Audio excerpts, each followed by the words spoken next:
This video is brought to you by Miniature Market. Thousands of board games, miniatures, and paints, discount prices at miniaturemarket.com.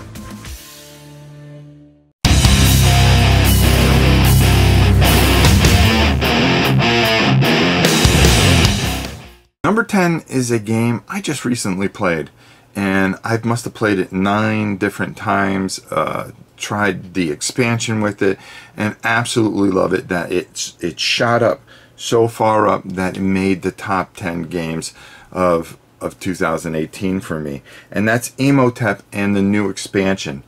I absolutely love this. So easy to learn, and yet so much strategy. It was just a fantastic experience. And number 9 is a game that's it's kind of funny because it was the last day of Gen Con, and I was getting ready to leave and saying my goodbyes to people, and you can't hit every booth in Gen Con. There's just no way. It's just human. You're gonna miss stuff.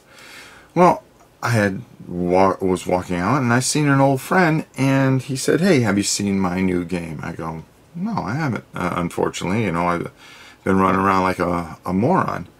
And he goes, "Take a copy, let me know what you think." I took a copy home, and it turned out to be almost one of my favorite games at Gen Con because it was just so simple. It was something I could play by myself, and I had such a great time with it. And that's Dice and Dragons. Just creating your character, using your dice. You know, it's a pressure luck type of game, but it's just something nice that you could just play and knock out, but have enough depth. You know, he's coming out with different dragons, and it was just so much fun, and the story was just really well written. I had a blast with this. For me, this was good enough to make number 9. At number 8, well, I painted this game and I played it. Matter of fact, I played it with the Jarl himself, and then what we did was I got another copy in, and we painted it, and we sent it up to Rodney because we thought it was such a good game, and I thought Rodney would really enjoy it, especially with Luke. And at number 8, it's Giant Killer Robots, Heavy Hitters. This was a lot of fun. The board, the robots, everything in there, top quality, good rules, solid game, a lot of fun. And we had a few battles with that and just absolutely loved it. And plus, it's a good beginner game for people to paint because most of the stuff comes painted, and you can use your washes and your edging and all the other kind of little techniques that we show you how to do to improve and make them better. At number 7, this list really gets hard from this point for me. Excuse me. But I'm a huge fan of this game, and if you take a look at my top 10 games of all time, this game sits in there. But the new edition, because the competition of everything was just so thick, it actually dropped a whole bunch of spots where I had it as almost my game of the year. But Undertow, Too Many Bones, came in at number 7. Fantastic game. Those guys do such a fantastic. Chip Theory Games make some of the most enjoyable games I've played in such a long time because I can play them alone, I can play them with other people, and just have a wonderful, wonderful, wonderful experience. So at number 7, it's Undertow, Too Many Bones. At number 6, this game I got at Gen Con. We painted it, we played it, we had a blast with it, and of course it falls in line with everything else that comes out for it. Every 12 days there's a new expansion coming for it, which you can never paint all the figures. Well, you could try. I'm sure people have. And that is Shadow of Brimstone, Forbidden Fortress. Wow. Wow. I was able to get this game early, and I held off on it, but I started painting it, and it was so enjoyable. It was one of those games that you just open up, you start painting, and then you get sucked into it. Then you start reading more about it, and then you want to learn the rules, and you just remember everything that just comes back, and you remember how great Shadows of Brimstone really is. It is a fantastic experience. And then you add in feudal Japan on top of it. I mean, just off the hook, as they say. Number 5, I bought this game at Gen Con 3 years ago. My very first Gen Con. And I said, well, I shipped it home, and then it lost its way on the shelf. A lot of games do that. They just kind of sit there and I never get to them. One-man army, what can I tell you? But the thing is that when I was going through and I was cleaning and moving everything out here, and I decided to rearrange some of the shelving, I saw it and I go, what the heck is this? And I pulled it out, and it was such a pleasant surprise because I just decided, oh, break the wrapper on it. Let's see what it is. I open it up and there's this just amazing figures, and I'm looking, I'm going, boy, this looks pretty good. I go, let me take a look at this. And Folklore Affliction has made it to number 5. I love this game. The thing that keeps it at 5 is the combat can be a little long. You wish the combat would be like the way it was on the road, but I also do like the point where at critical times that you could take your figures down on this board and strategically fight. And for me, that is fantastic. I love this game. I have it completely blanked out. One of my favorite games of all time, and it is going to stay in my collection for some time.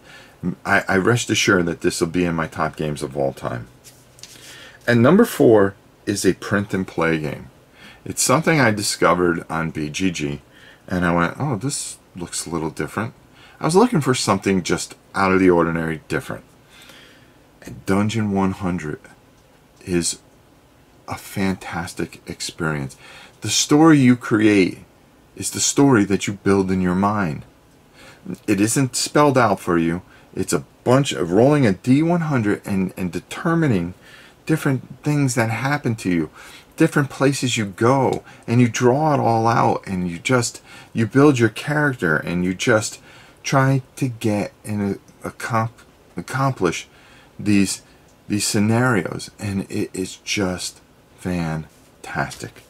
And it's free. You can download it down at BGG.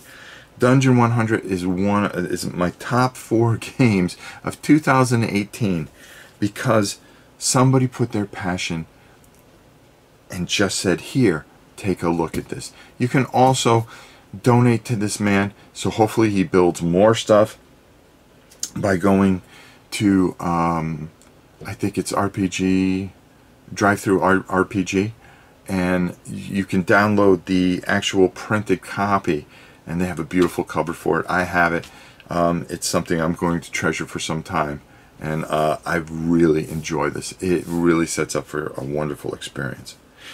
And number 3, one of my really good friends made this game, and when I heard it was going to be, because I love the movie, as campy as it is, does it hold up well today? Yeah, it does. And it was just a game that I looked forward to, and when I got the copy and I painted that game and I played that game, I felt like I was part of the movie. And for me, Big Trouble in Little China is an absolute masterpiece. If you have the means to get it this holiday season, I really suggest it. I really enjoyed it. I had a wonderful time. The replayability is fantastic, and it's just plain fun. Go out and get it. At number 2, Flying Pig games. When you talk about war games, you know, I always think of certain people, and I got a chance to spend some time with Mark Walker at Origins, and it was just so enjoyable, and seeing some of the things that they have coming out. But boy, Armageddon War is phenomenal. The uniqueness of it, the beauty of it, the boards are fantastic, the art is fantastic, the chits that you use are oversized and beautiful. The game plays so smoothly and perfectly, and it tests your mettle every single time. It is a war that is a few years ahead of, I believe it's like 2028, somewhere in there. I may be wrong on that, but you know, you have things that you recognize, and then you have some things that are a little bit different, and all these different coalitions and things like it. It's just a fantastic experience, and I suggest it highly. Go to Flying Pig Games and check that out, or go to Miniature Market. Miniature Market even carries it, because I asked them, I go, carry this. This is a fantastic experience. My number one game of the year is a game that thank God, I really think it saved this company. They have been doing some wonderful things, and I think they're on the right track, but Kill Team is absolutely fantastic. Being able to fight things on a small scale and not have to put out on this huge, 4x6 is amazing. It really is. You get to play all this, you get to do all these different things, and it's everything the update of Necromunda should have been, I think, in some ways. I think they should have tweaked Necromunda a bit, don't get me wrong. I'm so happy that they came out with Necromunda. But this game, Kill Team, I was hesitant about it, but when I got the Forge World and I got all the expansions and everything, and I started playing this, I loved it. I loved it, loved it, loved it. And you're going to see a lot of this coming up from January on. It's a great experience. You don't need a lot of figures. You bring your boys to the table and you just do it. And the sets that they've created for this make this my number one game of 2018. So there you go. Do you disagree? Do you agree? Do you think this was good? Do you think it was bad? Well, there's only one way for me to find out, and that's to put your comments down below here and let me know what you think of the list. I hope you enjoy this, and until next time, it's your old pal Rob. We'll see you soon.